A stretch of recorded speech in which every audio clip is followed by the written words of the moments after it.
Sobrang panlulumo ang naramdaman ng 24 anyos sa si Jemo nang manakaw ang mga binibentang musical instruments sa kanyang stockroom sa Makati. Higit 15 gitarang nawala na aabot sa 500,000 piso ang halaga.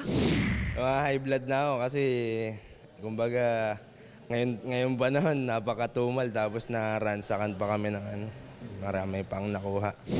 Ang mas ikinasama pa ng kanyang loob, mga dati niyang empleyado ang nanloob sa bodega at nagnakaw ng mga instrumento. Sana hindi na lang nila ginawa sa akin yun.